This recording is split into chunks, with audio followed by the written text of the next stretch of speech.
Buenas noches a todos. Me confirma si se ve la diapositiva, ¿sí? Y si se escucha bien. Sí se ve y se escucha bien, doctor. Perfecto, empezamos, pues. Bueno, buenas noches a todos. Disculpen que hubo que cambiar como que un poquito hubo que cambiar el horario y la forma de la charla, pero hubo un cambio de planes. Así que por eso estamos haciendo la charla el día de hoy. ¿Está bien? Entonces, bueno, yo soy doctor Edgar Araúz, soy oncólogo médico, soy internista, egresado de la Facultad de Panamá. Ya este año celebré 25 años de haberme graduado. Eh, y bueno, a mí me ha correspondido desde que empezó esta cátedra de oncología, lo que son las neoplasias de tórax, en la cual yo prácticamente el 90-95% de la charla es acerca del cáncer de pulmón, que es la neoplasia por lejos más importante de todas y la que es la más importante que domina. ¿Está bien? Entonces, en cuanto a esta cátedra tiene aproximadamente yo diría que unos 5 o 6 años, más o menos. Y la importancia de esta es que después de las enfermedades cardiovasculares, la principal causa de muerte a nivel mundial y también en Panamá son las neoplasias, el cáncer, tanto por tumores sólidos y hematológicos. ¿Está bien? Entonces, por eso es que ahora se da también esta charla. Entonces, siempre lo que más importante es saber cuando terminen este curso es por lo menos saber qué es cáncer. Entonces, el cáncer es un conjunto de enfermedades, no es una enfermedad, es un conjunto de enfermedades que se caracteriza por una alteración en lo que es la proliferación, la diferenciación de las células, lo cual produce también, por ejemplo, invasión, metástasis, proliferación descontrolada. Y esta definición con el tiempo ha ido cambiando, por eso que en esta diapositiva está lo que es la definición del cáncer, cada vez más complejo, ¿sí? Es una enfermedad caracterizada por ejemplo, aquí le dicen replicación e inmortalidad, que es proliferación descontrolada, ¿sí? Hay resistencia a la apoptosis, a la muerte celular, ¿sí? Hay invasión en los tejidos y hay metástasis, que es lo que hace que el cáncer sea una enfermedad maligna, su capacidad de invadir otros órganos, ¿sí? Entonces, estas eran las definiciones que uno podía decir en hace de pronto 15, 20 años, pero hoy, además de todo eso que he mencionado, también una enfermedad que se caracteriza por angiogénesis, inestabilidad genómica y mutaciones, promoción de la inflamación, evasión del sistema inmune, ¿sí? Y son las cosas nuevas que hay de regulación celular energética a nivel de lo que es la parte metabólica. O sea que cada vez la definición del cáncer se hace más compleja. Y esto que ustedes ven es lo que llaman los hallmarks del cáncer o lo que es las características principales del cáncer, ¿no? Entonces, todo esto es parte de la definición de cáncer. Entonces, pregunta un día, ¿qué es cáncer? Bueno, son un conjunto de enfermedades que se caracterizan por proliferación descontrolada, resistencia a la muerte celular, invasión, metástasis y además en angiogénesis, inestabilidad genómica, mutación, evasión del sistema inmune, desregulación energética. Todo eso es parte de la definición de cáncer. ¿Sí? Entonces, entrando específicamente en el cáncer de pulmón, que es uno de los casi 200 cáncer que hay, es un cáncer que es la principal causa de muerte por cáncer a nivel mundial, prevalece sobre todo no sé, aquí cuando yo rayo se ve allá, cuando rayo, Sí ¿o se no? ve. Perfecto, entonces ustedes ven, las rojitas son los países industrializados, ¿no? Lo que es Norteamérica, Europa, también Asia, son las partes donde hay mayor prevalencia de cáncer de pulmón. ¿Por qué? Porque es donde hay más tabaquismo.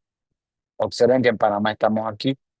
Panamá está entre los países que menos incidencia tiene cáncer de pulmón porque tiene menos tabaquismo, ¿no? Y ustedes pueden observar que en hombre, la principal causa de cáncer en el varón es el cáncer de próstata y en la mujer es el cáncer de mama. Sin embargo, a nivel mundial, la principal causa, esto en los Estados Unidos específicamente, la principal causa de muerte es el cáncer de pulmón, tanto en hombres como en mujeres. Es la principal causa. ¿Por qué?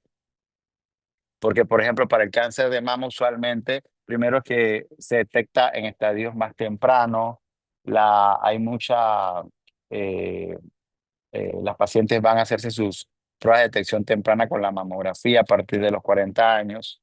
En los hombres también el cáncer de próstata tiende a detectarse tempranamente.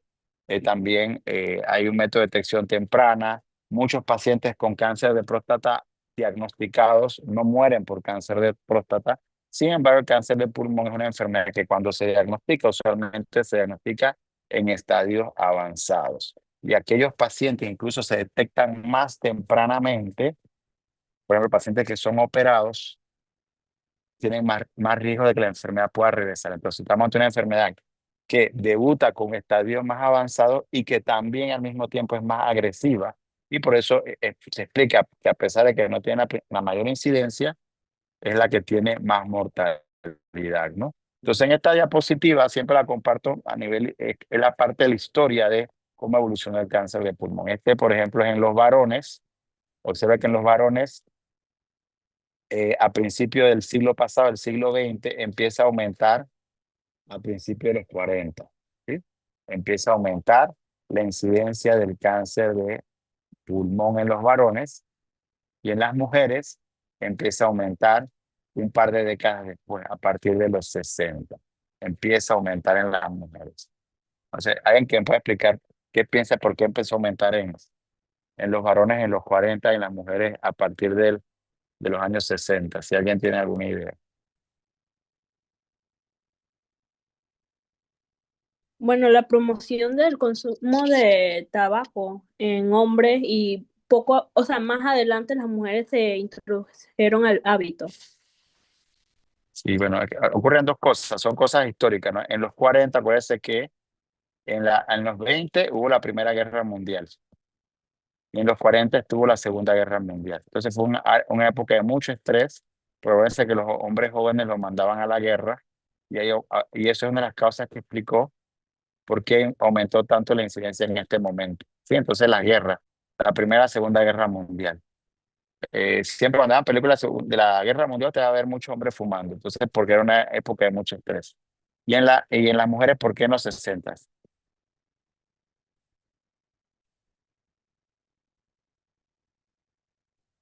¿Qué ocurrió en los 60 y los 70 con las mujeres?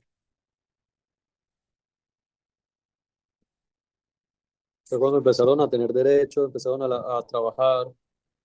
Sí, fue el tema ese, ¿no? La liberación femenina. Entonces, al haber esto de la liberación femenina, las mujeres adoptaron hábitos que tenían, o sea, obtuvieron muchos derechos que a veces solo eran reservados para los hombres, por ejemplo, como votar, eh, pero también agarraron hábitos malos que también tenían los hombres, que era el fumar. Entonces, por eso que en los 60 y 70, que es la época de la liberación femenina, entonces aumenta la incidencia en los varones, en las mujeres, ¿no? Y observan que para los años 90 empieza a disminuir la incidencia del cáncer de pulmón, tanto en hombres como en mujeres. ¿Por qué bajó? Bueno, porque en los años 80 todavía se daban las propagandas de Marlboro, no sé si te la han visto de los vaqueros con Marlboro, los carros de carreras llevaban propaganda de Viceroy. Sin embargo, en esa época ya empezaron a hacerse las campañas anti-tabaco y se prohibió que esto se promocionara el tabaquismo. Incluso ahora las cajetillas de cigarrillos, ustedes que vienen con advertencias afuera de que puede producir cáncer de pulmón, eh, cáncer orofaríngeo y otros tipos de cáncer. Entonces, es una consecuencia de la campaña antitabaco a nivel mundial. Entonces, esa es la parte histórica de esto, ¿no? Entonces, esto es las principales causas de muerte en Panamá. Observen que la principal causa de muerte en Panamá son las enfermedades cardiovasculares, al igual que en otras partes del mundo, seguido de los tumores malignos. Esas son las principales causas de muerte en Panamá. Y esto es en distintos países de América. Y por ejemplo, en mujeres y en varones, observen que en azul se pone la incidencia del cáncer de pulmón y en rojo la mortalidad por cáncer de pulmón en mujeres y en varones. Entonces, si ustedes pueden observar, prácticamente la mortalidad va en espejo con la incidencia. Es decir, una gran proporción de las personas diagnosticadas en, en América, la mayoría de los pacientes que son diagnosticados cáncer de pulmón fallecen de la enfermedad. Algo que también se puede ver en nuestro país, en Panamá, que está, de nuevo, está aquí, que no lo veo. Aquí, aquí está, Panamá. ¿Sí? Ustedes pueden ver, la incidencia es casi igual que la mortalidad. O sea, prácticamente te hacen el diagnóstico y fallece de la enfermedad. Esto en el 2012, o sea, esto es una diapositiva bastante vieja, ¿no? Este es ya específico en nuestro país, en Panamá, está catalogado como la séptima causa de cáncer en Panamá, la séptima, o sea que mientras que en otros países la segunda o tercera causa, en nuestro país es la séptima neoplasia más común. Sin embargo, a pesar de la séptima más común, es la tercera en mortalidad. O sea que es más o menos similar a lo que ocurre en otros países, ¿no? De que la mortalidad aumenta mucho. O sea, ¿y por qué en Panamá? Aquí esta perspectiva no la tengo, o que tal vez más adelante la tengo, pero la causa que en Panamá el cáncer de pulmón no está entre las 3 o 4 primeras neoplasias es porque en Panamá está entre los 3 países del mundo que menos tabaquismo tiene. Es el país de América que menos tabaquismo tiene. Solo el 5% de la población fuma. O sea, cuando usted viaja a otros países, por ejemplo, a Europa, a España, por ejemplo, si viajan a Cuba, ustedes se bajan al aeropuerto y ya el aeropuerto huele a cigarrillo. ¿Sí? Si viajan a muchos países de Europa e incluso Estados Unidos, van a ver mucha gente fumando, mucho menos que antes, pero en esos países se fuma mucho más que en Panamá. ¿Cuáles son los factores de riesgo más comunes para el cáncer de pulmón? Por lejos, la principal causa es el tabaquismo, ¿sí? Es la principal causa de cáncer, de cáncer de pulmón. Y es uno de los primeros factores de riesgo que se documentó desde el punto de vista científico. En los años 40, 50 se empezaron a hacer estudios poblacionales donde evaluaron a personas que fumaban y no fumaban, estudios de cohortes. Ellos lograron determinar claramente que el tabaquismo se asociaba a cáncer de pulmón. Eso fue para los años 40, 50, y ya ustedes que para los 80, entonces eh, se inicia la campaña antitabaco. O sea que este es uno de los primeros factores que se documentó que se asocia al cáncer, el tabaquismo. Y no solo a cáncer de pulmón, a cáncer de mama, cáncer de colon, cáncer de páncreas, cáncer de esófago. Una infinidad de cáncer se asocian al tabaquismo, ¿no? Me parece que tengo más acá. Entonces, entre otros factores de riesgo importantes, después del tabaquismo, si usted en una pregunta, si en un examen le dicen, ¿cuál es la segunda causa de cáncer de pulmón? Es el gas radón. ¿Cuál es el tema con el gas radón? Que está muy poco evaluado a nivel mundial, incluyendo Panamá. El gas radón es un gas que se origina de manera natural del suelo. Como ustedes pueden ver, esta diapositiva, eso se origina del suelo. Y en Panamá nunca se ha medido esto, lo que es el gas radón. Esa es la segunda causa de cáncer de cáncer de pulmón después del tabaquismo. El problema es que está mal tipificado y mal evaluado. En nuestro país no hay estudios que hablen de, por ejemplo, en los suelos nuestros, qué tanto gas radón se produce.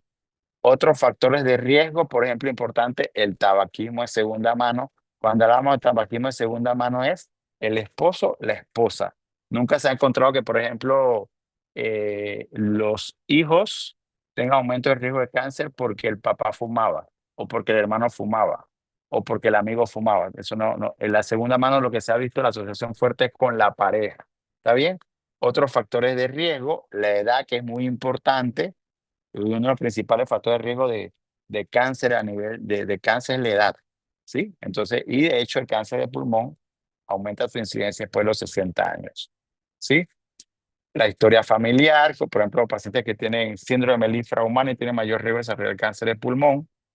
Y también otros factores, por ejemplo, la polución del aire. ¿Qué es la polución del aire? Es las micropartículas que hay en el aire, producto, por ejemplo, de las industrias, producto, por ejemplo, cuando se hacen la comida asada, por ejemplo, eso genera polución en el aire. Las quemas producen polución en el aire, Son micropartículas que inhalamos.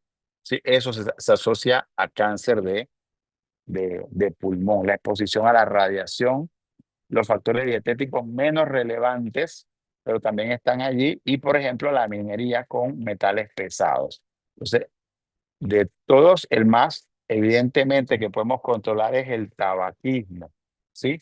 Entonces, el tabaco tiene más de 50 sustancias que son carcinogénicas, ¿sí? Como el uretano, por ejemplo, las de dibenzacridina, el polonio, el cadmio, todas esas son sustancias que son eh, carcinogénicas. Tiene más de 100, pero importante saber que el factor, la nicotina, no causa cáncer de pulmón. Ese es el factor adictivo, ¿sí? Es la nicotina.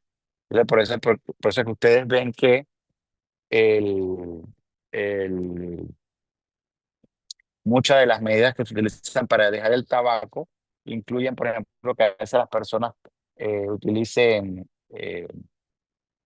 chicles que contengan nicotina, o por ejemplo usan vapeadores que contienen nicotina como métodos de forma de dejar el tabaco, ¿no? Eh, Bien, entonces aquí voy a mencionar algo importante. Y de hecho este año hubo un médico que yo conozco que lo entrevistaron y habló del tema de lo que es el vaping o el vapeo. ¿Saben quién es el vapeo? Alguien que me comente.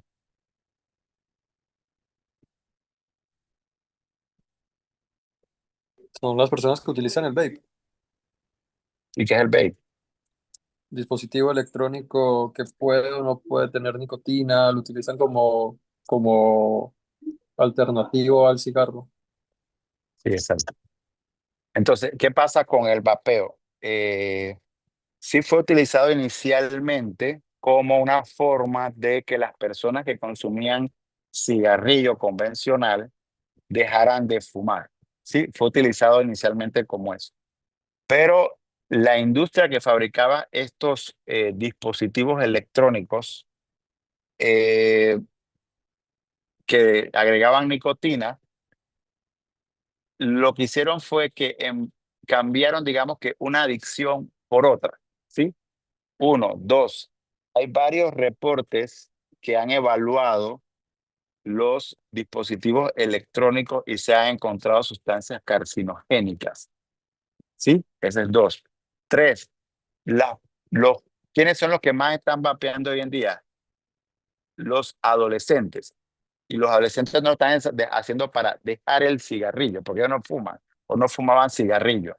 Entonces, ¿y qué se ha encontrado en los adolescentes? Que aquellos adolescentes que inician vapeo tienen mayor predisposición a luego empezar a fumar cigarrillo convencional, ¿sí? Y hay varias publicaciones y recomendaciones, incluyendo la National Cancer Institute, que te dicen claramente que se ha encontrado que estos dispositivos tienen sustancias carcinogénicas y que se pueden aumentar el, el riesgo de desarrollar cáncer de pulmón. Entonces, lo menciono porque, por ejemplo, este año el médico mencionó que era un mal hábito que se puede asociar con cáncer de pulmón, y un grupo que es el grupo de personas fumadoras que están dejando como de fumar. Pusieron como una denuncia porque el doctor decía que el vapear era algo malo, pero es que vapear es algo malo y está demostrado que es malo porque tiene sustancias carcinogénicas, porque los adolescentes están empezando a fumar más por el vapeo. Entonces, es un dato que tienen que tener bien clarito de que el vaping, no hay estudios que hayan demostrado de manera contundente que el mismo vapeo en sí cause cáncer, pero hay que tomar en cuenta que el vapeo es una práctica que tiene poco tiempo. ¿Me explico? Entonces, por ejemplo, cuando se estudió el cigarrillo, las personas ya tenían 20, 30 años fumando. El vapeo es algo que es relativamente nuevo, pero la recomendación actual es que no se haga vapeo ni siquiera, y sobre todo hay que educar a los adolescentes, ¿está bien? Cuando tengan alguna duda me pueden preguntar y me pueden parar, ¿está bien? Entonces, en Panamá, estas son las estadísticas del 2013. Observen que los fumadores de tabaco, el hombre 9,4% y la mujer 2,8%. En total, solo el 6,1% de los panameños fuma. O sea, es una incidencia bien baja comparado con otros países donde el 30-40% de la población fuma. ¿Sí? Esto ya lo mencionamos. El gas radón, ya eso se lo mencioné. Y lo otro, entonces, la quimioprevención. ¿Qué puedo tomar yo para prevenir que me dé cáncer de pulmón? En las múltiples metaanálisis que hay, aquí mencionan, por ejemplo, esta sustancia que está aquí, pero esto en otros estudios se encontró que no es relevante. O sea, no hay ninguna sustancia que tú tomes, que inhales, que te inyectes, que te va a prevenir el cáncer de pulmón. Lo principal es que si fumas, dejes de fumar. ¿Sí? Importante recalcar en el tabaquismo, que el tabaquismo hay muchas cosas que se pueden decir. Por ejemplo, eh, aquellas personas, primero definir fumadores, hay lo que se llaman las pacientes, las personas fumadores pesadas. Los pacientes fumadores pesados son aquellos que fuman más de 20 o 30 paquetes año. Y esa es una pregunta examen. ¿Cómo se calcula el índice paquete año? Así que anótenlo ahí. Yo se lo puedo preguntar. ¿Qué es índice paquete año? Aquellas personas que tienen índice paquete año de más de 20 a 30 son lo que son fumadores pesados, son los que más riesgo tienen de desarrollar cáncer de pulmón. Entonces, debajo de eso están lo que son los fumadores moderados, ¿sí? Y los fumadores, los light, lo que son fumadores ligeros. Y importante recalcar que aquellos que son fumadores moderados y ligeros también tienen mayor riesgo que el que no fuma. Dos, las personas que dejan de fumar se ha visto que disminuye su riesgo de desarrollar cáncer de pulmón. O sea, siempre lo principal para el paciente fumador no es recomendarle, lo que hay que incidir es que deje de fumar, pero recalcar una cosa, su riesgo de desarrollar cáncer de pulmón disminuye, pero nunca llegará a ser el mismo del que una persona que nunca ha fumado. ¿Me explico? Eso queda en el arrastre. Por eso es que hay personas que me dicen, doctor, yo dejé de fumar hace 20 años atrás y yo me fumaba una cajetilla por día y ahora tengo cáncer de pulmón. Porque el riesgo de él nunca llegará a ser el de una persona que nunca fumó. Por eso es que el principal objetivo es que las personas nunca fumen. Porque nunca, a pesar de que lo deje, su riesgo volverá a ser el de una persona que no fumaba. En cuanto a los métodos de detección temprana, tamizaje o screening, hay varios conceptos. Primero, que el tamizaje o el screening o detección temprana del cáncer son pruebas que se realizan en la población que tienen que tener ciertas características. Primero, que el cáncer tenga una prevalencia alta. Es decir, vamos a hacer un método de detección temprana para ver el dermatofibrosarcoma protuberans, porque ese es un cáncer raro. ¿Me explico? Entonces tienen que ser los cánceres más prevalentes. Uno. Dos, que ese método de tamizaje demuestra una disminución de la mortalidad. Y muchos hablan que debe ser de la mortalidad global, no necesariamente la mortalidad específica. Es decir, que disminuye la muerte en total, no solo del cáncer como tal. Aunque muchos estudios lo que se reporta es la mortalidad específica por cáncer. Son las dos principales condiciones que debe tener un método de tamizaje, y otros adicionales, por ejemplo, es que deba ser de fácil acceso, que no sea tan costoso, que se dé a la mayoría de la población. Por ejemplo, en la mujer es Papa Nicolau a partir de los 21 años o el inicio de relaciones sexuales, y la mamografía a partir de los 40 años en las mujeres de riesgo usual o convencional. La colonoscopia a partir de los 45 años en toda la población, tanto hombres como mujeres, y para el cáncer de próstata, eh, el PSA con o sin tacto rectal a partir de los 45 o 50 años. En cuanto a cáncer de pulmón, muchos estudios se hacían antes en pacientes fumadores pesados, ¿sí? Y se demostró que, por ejemplo, cuando hacían radiografía de tórax, esto es un forest plot, que llama esto, está en un metaanálisis de Cochrane, no había diferencia entre hacer o no tamizaje. Entonces, hasta que llegó este estudio que se llama NLST, publicado ya hace 2011, o sea, ya hace ratito, hace 14 años.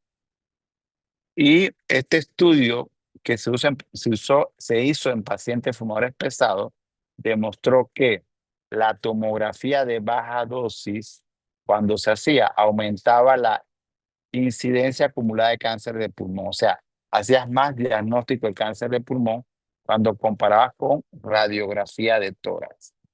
Y al mismo tiempo, disminuía la mortalidad específica por cáncer de pulmón. Observen que esta era con radiografía de tórax y disminuía cuando se hacía la tomografía de baja dosis. Entonces, en pacientes fumadores pesados,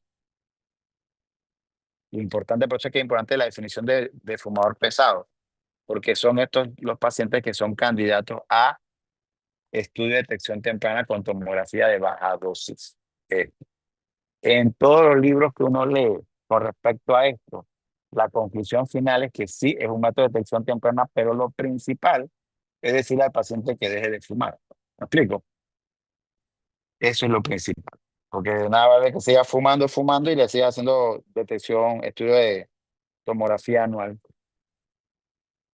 Ok, entonces ya los métodos de tamizaje, a veces yo he escuchado médicos que dicen, los pacientes cuando tienen sangrado, han perdido peso, deben ir al médico o tienen dolor o mucha tos o falta de aire, deben ir al médico para tratar de encontrar el cáncer tempranamente. No, ya cuando un paciente llega con síntomas, tú vas a hacer estudios diagnósticos. Ya eso no es detección temprana, es diagnóstico.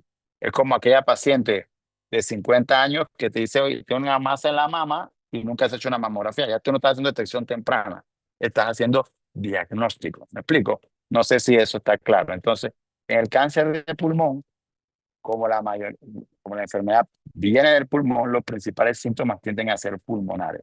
A pesar de esto, tiene síntomas generales como la pérdida de peso. Acuérdense que una pérdida de peso significativa es aquella que es mayor del 10% del peso corporal y que es involuntaria. Otras, por ejemplo, le pregunté a mi hija hace un ratito, que tiene 14 años, oye, cáncer de pulmón, dime, ¿qué decir la charla? Dime cuáles son los síntomas. Y me dijo, bueno, si tos, falta de aire, porque es lo lógico, ¿no? Pero también dolor, porque puede causar metástasis al hueso, puede causar dolor. Si es un tumor que es central, puede causar hemoptisis. Y también puede causar síndrome paraneoplásico, sobre todo el cáncer de pulmón de células pequeñas. Alguien que me diga que es un síndrome paraneoplásico.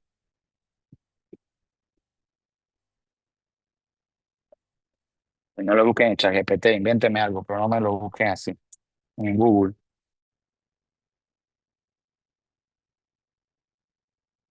Es la aparición o sea, de síntomas o de alguna afección fuera o lejos del pulmón. Mm, ¿Dónde lo buscaste? Ve fuera del tumor principal, del cáncer principal.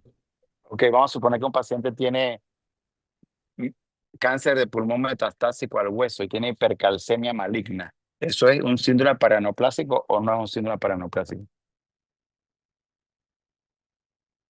Según lo que me has definido. Sí, no sé, creo que sí. No, no, no es un síndrome paraneoplásico. ¿Por qué? Porque si bien es cierto, el cáncer se originó en el pulmón, él hizo metástasis en el hueso, ¿sí? Y vamos a suponer que tú le haces un estudio y un PET-CT o un centelleo de los huesos que te escribe lesiones líticas, ¿sí? El cáncer no está solo en el pulmón, también está en el hueso. ¿Me explico? Entonces, esa destrucción de hueso te causa hipercalcemia maligna. ¿Está bien? Entonces, eso es un síntoma o un hallazgo que es directamente relacionado al cáncer por su afección directa al hueso. ¿Me explico? Pero si tú tienes un paciente con cáncer de pulmón que no tiene metástasis ósea y te llega con 12.5 de calcio o 13 de calcio, convulsionando, arritmia cardíaca, y tú dices, oye, no le encuentro metástasis y a un cáncer de células pequeñas, tú tienes que decir, oye, pero el paciente puede tener una hipercalcemia por liberación de péptido parecido a la paratormona.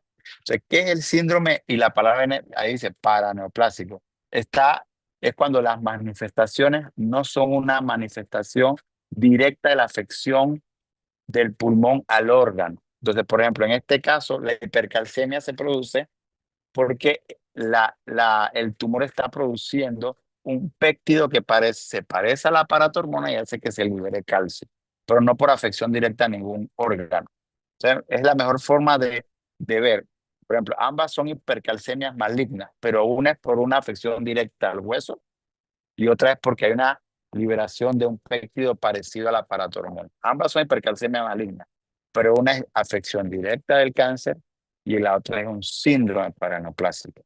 Por ejemplo, en la osteoartropatía hipertrófica, cuando estuvieron en séptimo semestre, le decían dedos en palillo de tambor.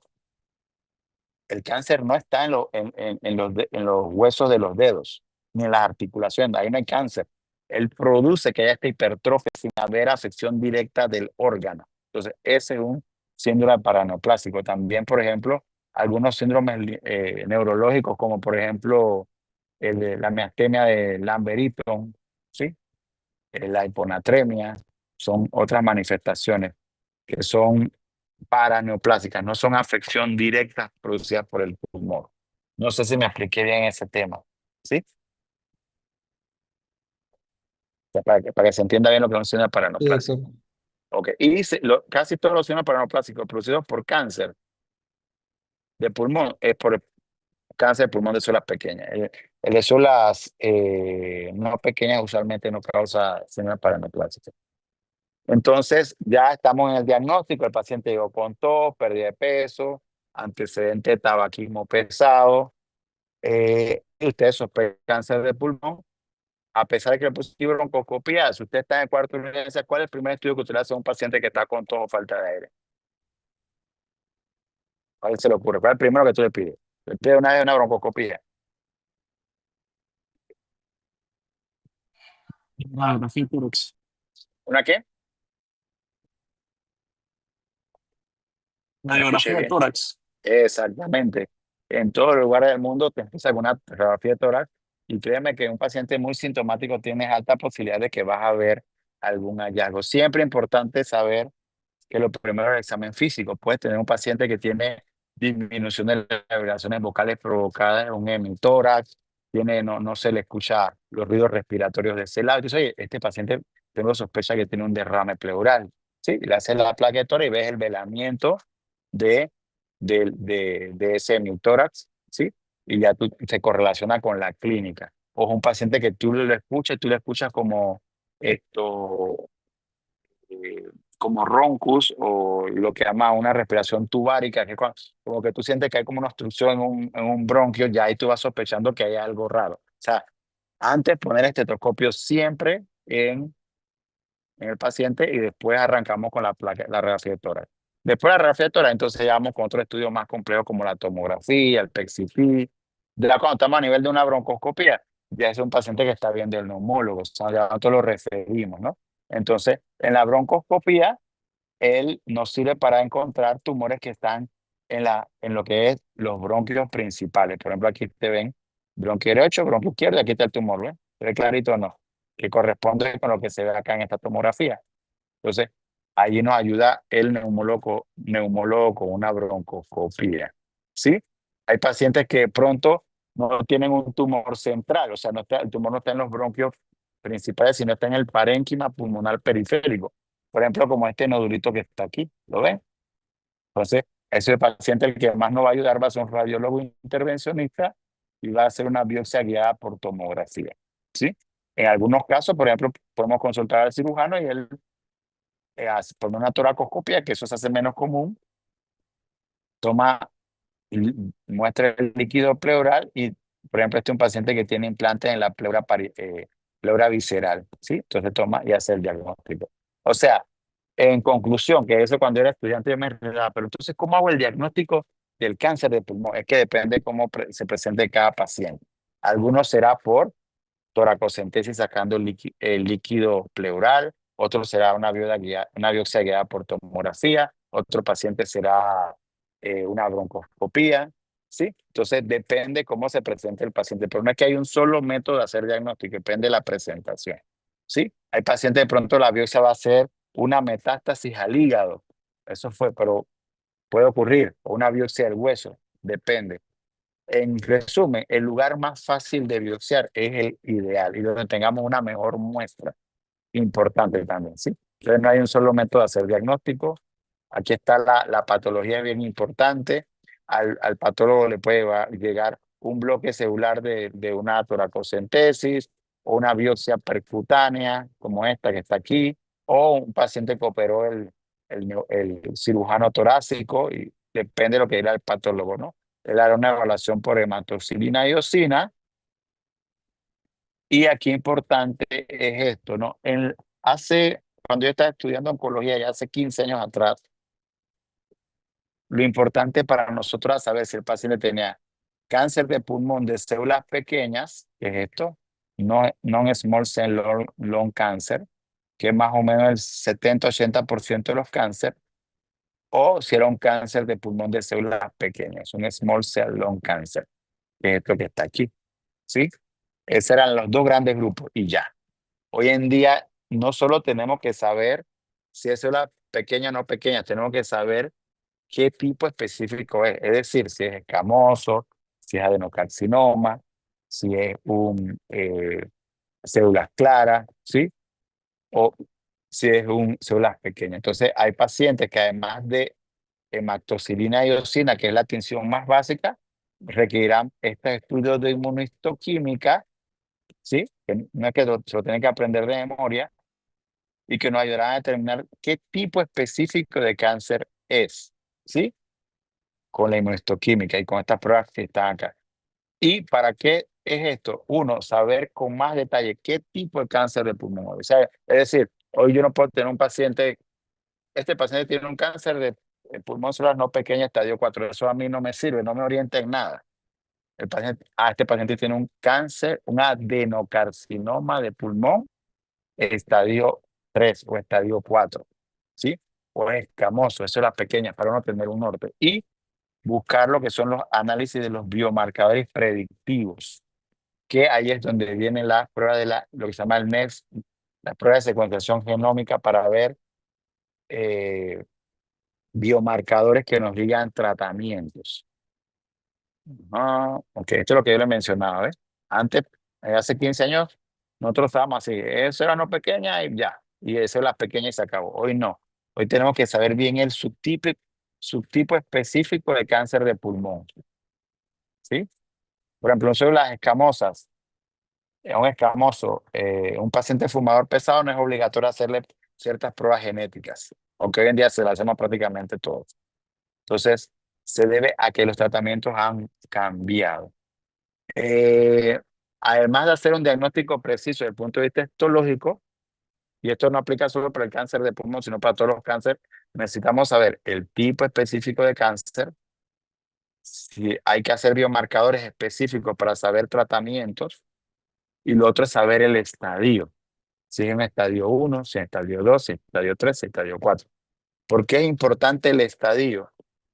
Por ejemplo, aquí está una diapositiva de un PET-CT, que es lo que más utilizamos para el cáncer de pulmón, estudio con mucha sensibilidad, por ejemplo, para encontrar metástasis. Esto es un centelleo óseo, se te puede ir. Y una tomografía ni lo ves. Entonces, es lo que usamos hoy. Es como una tomografía, pero en el cual se utiliza, en vez de yodo como contraste, se utiliza fluoro de oxiglucosa.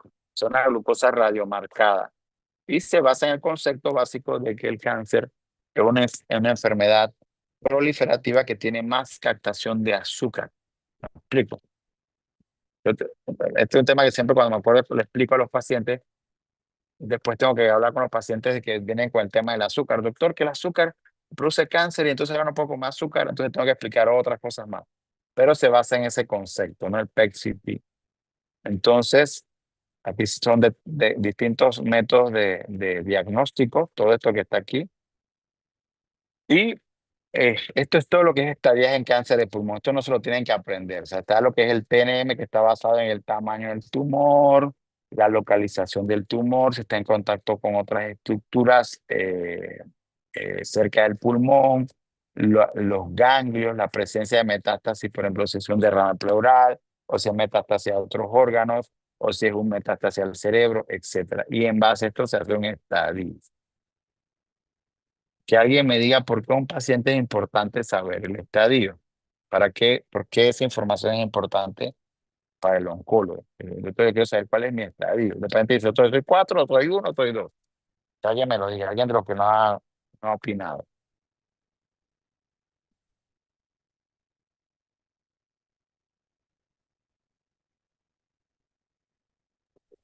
Porque nos ayudará en el posible manejo y tratamiento futuro del paciente. ¿Qué más? Además del manejo hay algo más. Pronóstico. Exacto, el pronóstico, esas dos cosas. El estadio nos va a servir para dos cosas.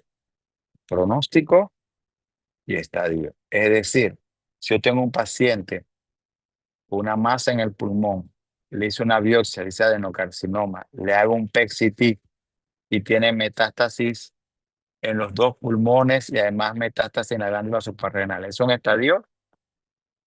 Se facilita, ¿no? ¿Estadio?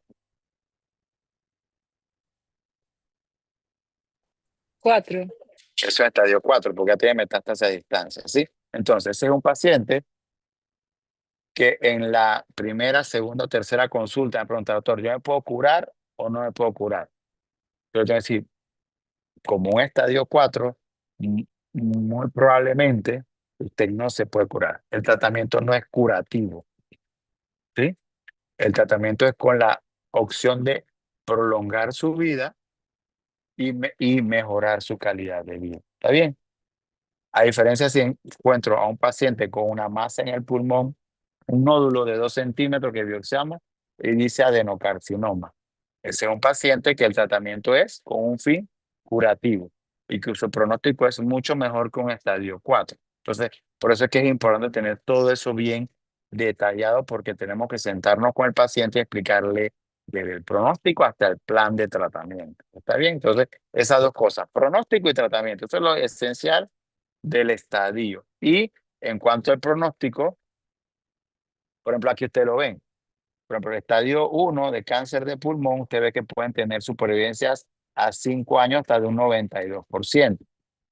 Sin embargo, un estadio 4, observan que la mayoría de los pacientes, ¿sí? A 5 años, más del 90% de los pacientes han fallecido, porque no es un tratamiento curativo.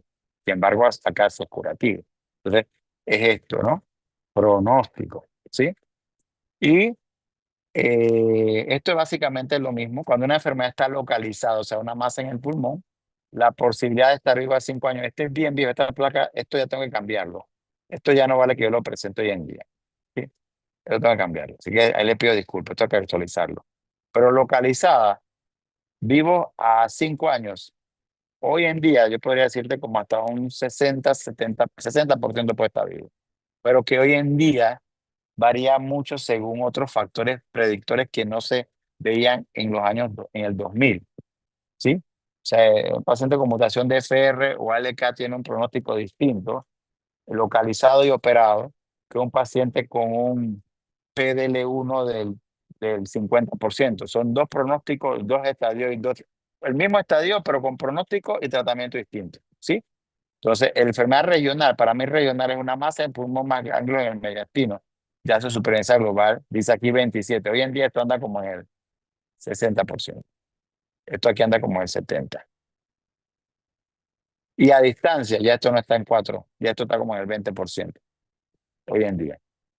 O sea, usted dice, oye, pero doctor, todavía el 20% de los pacientes con metástasis están, solo el 20% está vivo. Sí, pero hace 20 años, menos del 4% estaba vivo.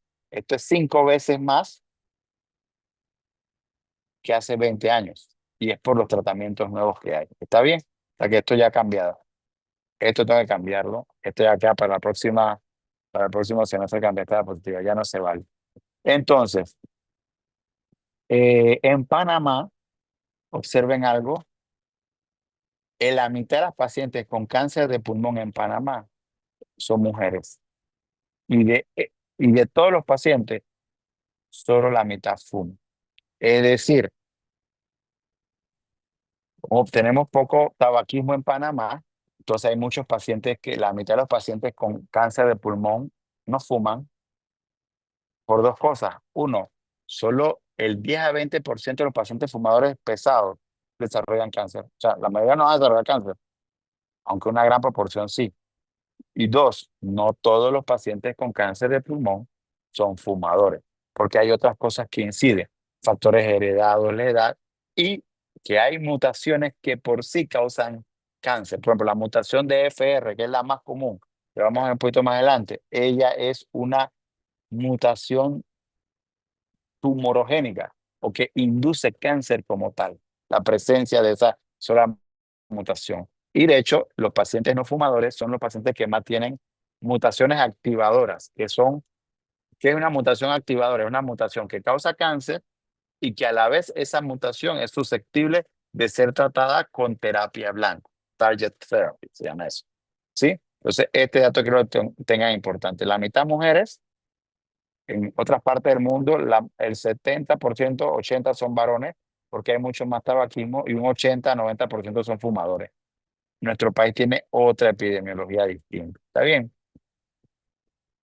Y esta es la supervivencia global en esta época. Esto fue hace ya 9 años. Hoy esto ha cambiado. Entonces, vamos a seguir. Aquí lo importante una vez que hacemos el diagnóstico, que esto no es un paciente del oncólogo médico, esto es un paciente del cirujano, oncólogo médico, radiooncólogo, el patólogo, el radiólogo intervencionista, psicología, nutrición. Esto es lo que llamamos el manejo multidisciplinario, que ustedes van a ver en muchas charlas. Y que es fácil decirlo, pero difícil hacerlo. Pero se hace con un team multidisciplinario, ¿no? Entonces, en cuanto al tratamiento global o general, quiero que se concentren en algo.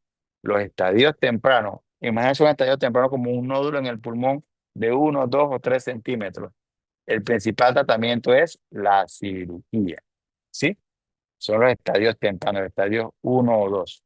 Por ejemplo, un tumor de 5 centímetros es un estadio 2.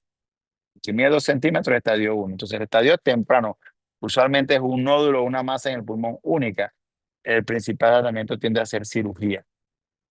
A eso nosotros le agregamos usualmente quimioterapia después de la cirugía o quimioterapia con inmunoterapia antes de la cirugía, que se llama quimioterapia neoadyuvante. Pero son los quirúrgicos. Los estadios más avanzados, estadios 3, los estadios 3 son tumores que están en el pulmón más grandes, ¿sí? Tal vez 7, 8 centímetros, pero principalmente porque tienen afección de los ganglios del mediastino. Estos pacientes, usualmente el tratamiento es quimiorradiación. Ya no es quirúrgico. Quimiorradiación y después a muchos pacientes se les da inmunoterapia. Entonces, los estadios 1 o 2, que son los localizados, cirugía, y los estadios 3, que es un nódulo en el pulmón, más ganglios del mediastino, quimiorradiación concomitante. Y los estadios 4, ya el tratamiento son terapias sistémicas, ¿sí? Que ya pueden ser quimioterapia sola, o puede ser inmunoterapia sola, o puede ser quimioterapia con inmunoterapia, o puede ser target therapy, terapia blanco, por ejemplo, si tiene la mutación de FR o simerpinic, si tiene la mutación de ALK, puede ser, eh, ya se me olvidó el nombre del medicamento, ya se lo digo ahorita. Si tiene mutación de BRAF, fenitramepinic, si tiene, por ejemplo, esas mutaciones que son las más relevantes, si tiene estabilidad microsatelital, ese paciente va para inmunoterapia, ¿sí? Entonces, depende no solo del estadio, sino de la mutación activadora que esté presente, que la vamos a ver en un momento, ¿ok? Entonces, es nada para que tenga un pantallazo global. Si el paciente tiene un estadio 1 porque tiene un nodulito en el pulmón, aquí está el nódulo, el manejo es quirúrgico, y aquí está, es la lobectomía y muestra de ganglios mediastinales. Ese es el tratamiento. Es el tratamiento principal, son los quirúrgicos. Hoy en día, muchos de estos pacientes, antes de la cirugía, se le da quimioterapia e inmunoterapia. ¿Sí? Y si tiene alguna mutación, entonces después que se opera, se la quimio y terapia blanco. ¿Sí? Estas cirugías pueden ser mínimamente invasivas, como este paciente que se le está haciendo un VAX, es una lobectomía con videotoracoscopia. ¿Sí? Que la ventaja sobre una toracotomía abierta es que es menos mórbida, produce menos pérdida de sangre, menos estancia hospitalaria, menos complicaciones quirúrgicas, mayor recuperación, menos molestias a largo plazo como dolor, por ejemplo, y que es tan efectiva como una toracotomía abierta. ¿Sí? En los estadios más avanzados, una masa en el pulmón y en el mediastino, que son estadios 3, ese paciente usualmente va a quimiorradiación concomitante. Ustedes ven que es un paciente que tiene una masa en el pulmón. Esto que ustedes ven aquí es un ganglio mediastinal y es lo que la define como estadio 3. Dice la quimiorradiación concomitante. ¿Sí? Y obviamente aquí una parte importante es lo que hace el radiooncólogo con la radioterapia al tumor y a los ganglios del mediastino. No sé si me siguen. Alguien que me corrobore.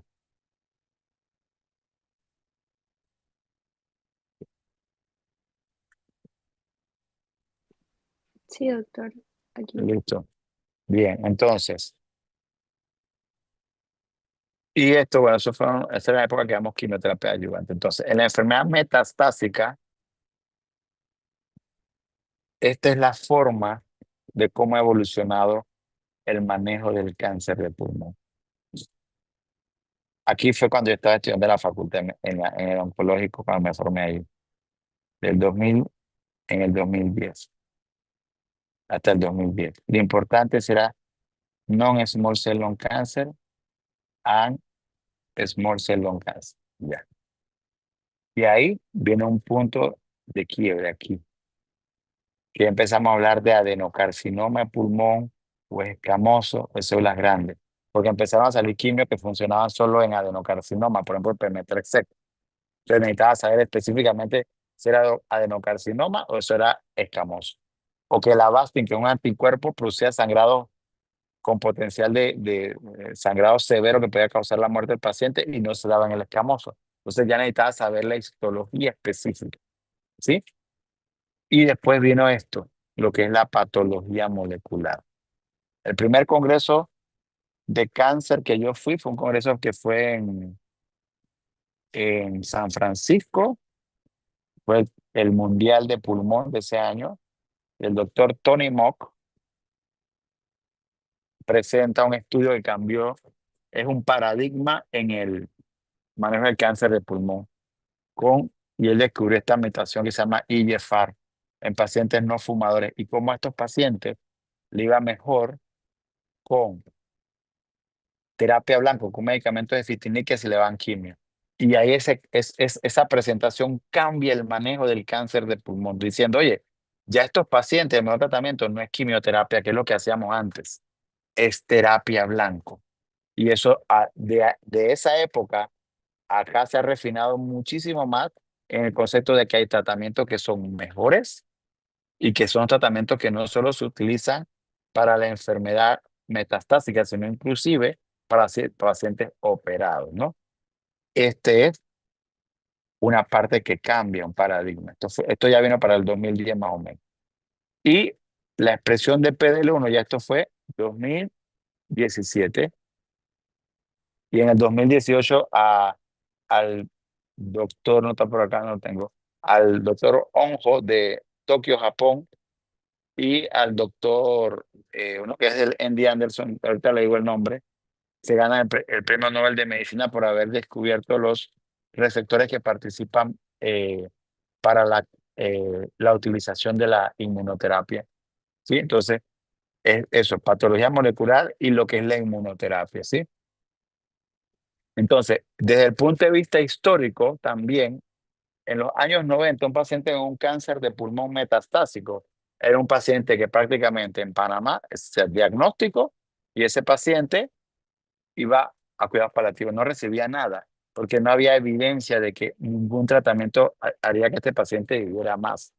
¿Sí? Observen que esto es un estudio publicado, esto fue para el 2008, esta publicación de quimioterapia.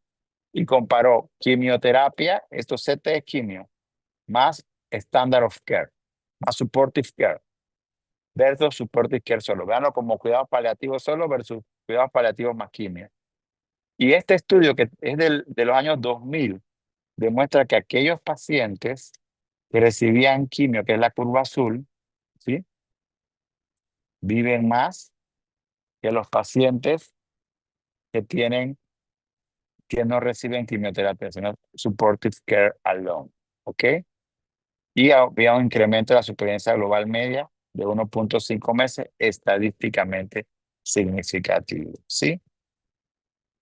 Y cuando ya usted, me imagino que hay otros doctores que le han enseñado este tipo de curvas. ¿Ustedes han visto estas curvas en otras charlas de oncología de este semestre? ¿Sí me confirman?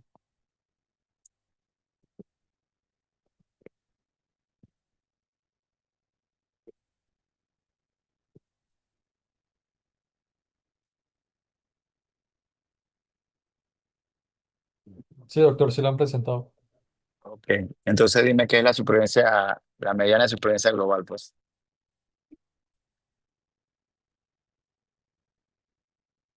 ¿Qué es la mediana de supervivencia global? Ok, una mediana.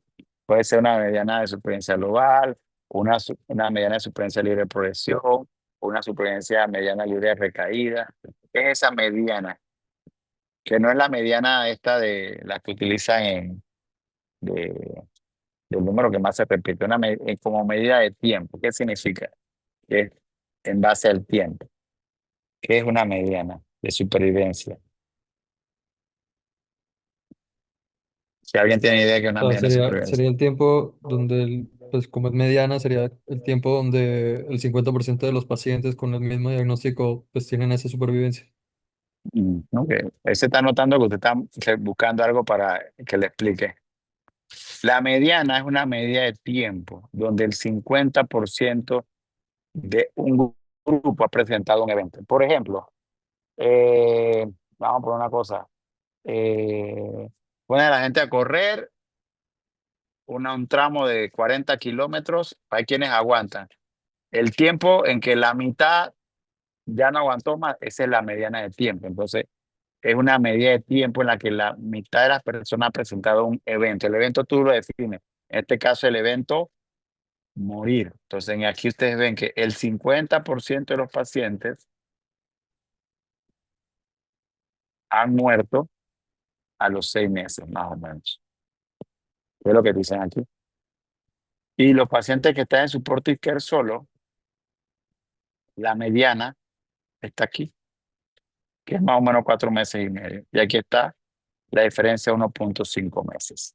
Entonces, esto hay que saber interpretarlo, porque el paciente te pregunta, doctor, yo tengo un estadio 4, ¿y cuánto tiempo yo voy a vivir? Muchos de ustedes dirán, no, usted va a vivir 6 meses, ¿no? Ese fue el estudio. El estudio está hecho y diseñado para demostrar que algo es mejor que otro o que es igualmente eficaz y que eso no se debe al azar. Pero yo no puedo decir al paciente, no, que usted va a vivir 6 meses, no. Al paciente puede ser que el paciente viva un mes y está en quimio. Entonces, al paciente hay que presentarle panorama. Esto es un estudio estadístico que me dice que la quimioterapia es mejor que supportive care solo. Y que por eso es que le doy quimio al paciente. Tengo un sustento científico. Al paciente yo que le explico, mire, fulanito, se ha visto que eso se llama el escenario más probable. Una gran cantidad de los pacientes, como el 50%, puede estar viviendo más o menos 6 meses. Un poco más o un poco menos. No sé si me siguen. Pero hay un grupo de pacientes que es como el 30%, que les puede ir mal y vivir menos de 3 meses, a pesar que le dé quimio. Pero observe que también hay pacientes que se pueden ir más meses o más años y vivir un 10%, 20%. Entonces, yo no sé exactamente en esta curva dónde va a estar mi paciente. Este es un valor estadístico. Esto no quiere decir que la quimio, el paciente que recibe quimio para que viva un mes y medio más, no, eso fue el estudio. Fue diseñado así. Pero el paciente puede vivir 6 meses, como dijo la mediana, pero puede ir también estar también como esto. Entonces el paciente tenga que presentarle todo el panorama, desde lo más usual que puede ocurrir hasta lo peor, el worst case escenario, o lo mejor, que es la esperanza para el paciente, vivir más. Entonces, no es como en las novelas ni en las películas que va a vivir 3 meses o 6 meses, eso no existe. Es difícil predecirlo al principio, ¿está bien? Entonces, seguimos. Estas son las mutaciones targueables. Miren, por ejemplo, aquí está la mutación más común, la mutación más común del cáncer de pulmón es la mutación del P53, el Master and Commander. Y aquí no lo presentan, pero no es una mutación targueable, por eso es que no aparece aquí. Pero la mutación más común del cáncer de pulmón es la mutación del P53, que es un gen supresor de tumor. La segunda mutación más común es la mutación del KRAS, que es un protoncogeno, o sea, un gen que cuando está activo produce proliferación celular. Entonces, es un protoncogeno, es la más común. Y es una mutación que da mal pronóstico. De las targueables, la más común es la mutación de IGFR. ¿Sí? Y para hoy en día existen todos estos tratamientos para mutación de IGFR. En Panamá utilizamos el osimertinib porque es uno de los más efectivos que hay. ¿Sí? Y hace muchos años usamos gefitinib. Entonces, otra mutación muy relevante es la mutación de la LK. Estas son mutaciones que se ven más que todo en pacientes no escamosos, adenocarcinoma, no fumadores, es la más común. El ALK, hoy en día utilizamos, el ALK siempre se me olvida, pero se lo digo por acá. Aquí está. Por ejemplo, hoy se usa más que todo el lorlatinib, es el que más se utiliza. Aunque también se puede usar alectinib porque son los más efectivos. Son los más efectivos. Pero se puede utilizar todas estas opciones. Y observen todas estas mutaciones con todos estos medicamentos. Todos estos medicamentos se pueden utilizar. Son lo que se llaman las terapias blancas. ¿Ok? Las más comunes y las obligatorias de pedir IGFR al Carras. Son las que más, y la de Roswell, también otra que pedimos comúnmente. En realidad, hoy en día no pedimos una por una, hacemos lo que se llama un Next Generation Sequencing. Lo pedimos, eso se envía a Estados Unidos y hace una secuenciación de todo el tumor, más de 300 genes, y te van a escribir si están mutados o no, y si están mutados, cuál mutación específica había, ¿ok?